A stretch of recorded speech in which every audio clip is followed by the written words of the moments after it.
Hello friends, welcome to War Wiki. Today on the eve of Indian Republic Day, we bring you a much anticipated topic. Today we present you with an introduction to Indian missile power. Ever since the Cold War, it was determined that country which develops the best missiles, and best missiles to intercept these enemy missiles, will probably rule the roost. While most of the countries focused on only the range of their offensive missiles, India perhaps is one of the few countries which focused more on strategic missile defense. Thanks to India's widely diversified missile doctrine, India is one amongst the only 4 countries to have a nuclear triad, which refers to nuclear weapons delivery through land, air, and sea.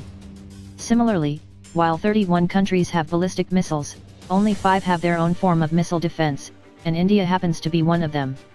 In this 3-part series we will present you with all the current missiles India has, what their capabilities are, how different are they with their immediate competition, and finally we will tell you about the future of Indian missile development. We have divided Indian missile power in 3 different parts. In this first part we will discuss about the cruise missile technology of India, as well as the current and future of Indian cruise missiles. Cruise missile are missiles that cover most of their flight path like a guided plane. Depending on different capabilities they can hug the terrain or fly freely in open sky. Their speed is probably the biggest deciding factor between cruise missiles. They are designed to deliver a large warhead over long distances with high precision. Unlike ballistic missiles, cruise missiles do not have a predefined flight path and can change their altitude and direction randomly, and hence become more difficult to intercept.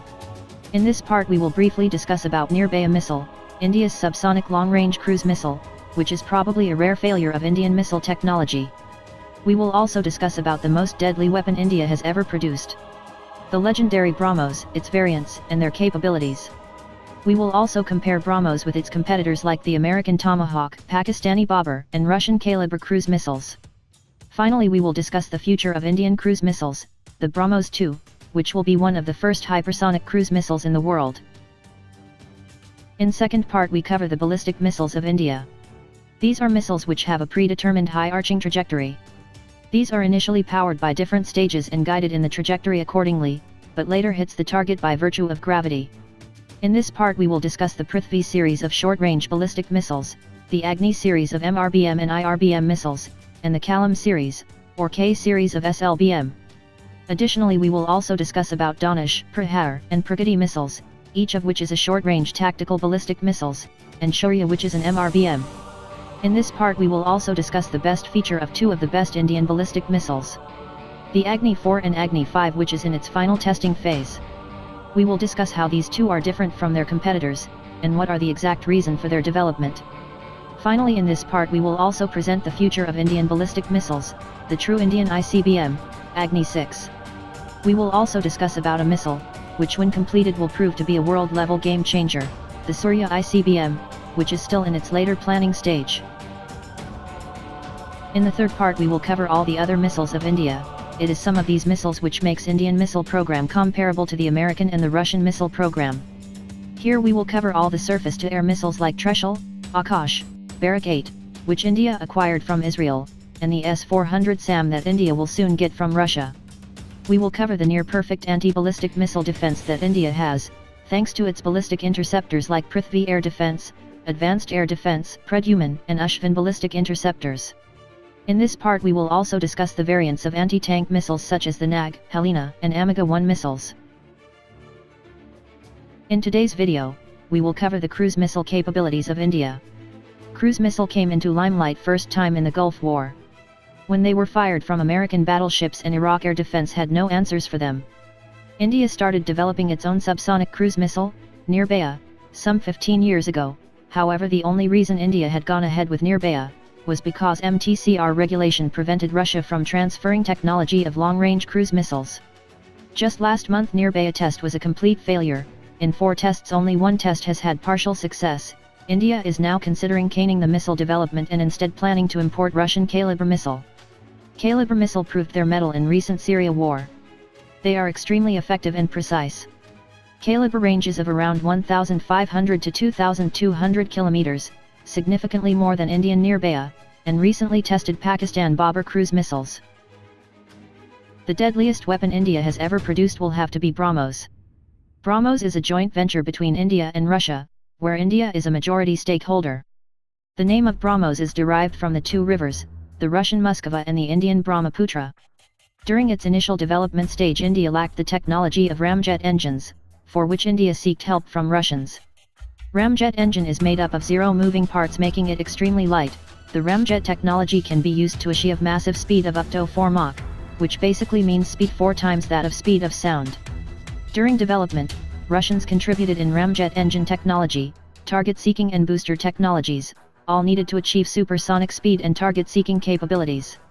The Indians on the other hand contributed towards navigation system development, onboard computer, flight control systems and system evaluation for this missile, contributing to parameters like precision and terrain hugging capabilities as well as sudden turn maneuverabilities. Each of these technologies have been perfected by respective countries. If this was not enough, 2 new technologies have been perfected and implemented in BrahMos. They are the S-turn and steep dive technologies. S-turn basically means that during the last stage of its flight path just before striking the target, the missile does an S-shaped maneuver. This makes the missile impossible to intercept. The steep dive technology means that if an enemy is hiding behind an obstacle like a mountain cliff, the missile will hug the terrain, cross the cliff and do a sudden steep dive to hit the target. This makes the missile extremely lethal and precise. BrahMos is perhaps the most versatile Indian missile, which can be fired from land, sea, and air, targeting any target in land or sea at a distance of up to 300 kilometers. With extreme terrain hugging capabilities, the missile can travel at a height of just 5 feet at a speed of 1 kilometer per second. The best of the radar available in the world today can successfully detect this missile only 15 kilometers away, which gives them just 15 seconds to intercept it. With an S-turn maneuver, it virtually is unstoppable. India is also testing the air version of BrahMos, called BrahMos A, integrating it with Sukhoi 30 MKI. Russian Air Force too will soon induct this missile version. With the MTCR limitation gone, India and Russia are already developing BrahMos 2, a hypersonic cruise missile with a range of 600 kilometers. The speed of this missile will be a whopping 7 Mach. Even in hypersonic standards, it is expected to be the fastest hypersonic missile of its time. Many countries have shown interest in obtaining the BrahMos missiles, and India and Russia will soon decide as to who can obtain them.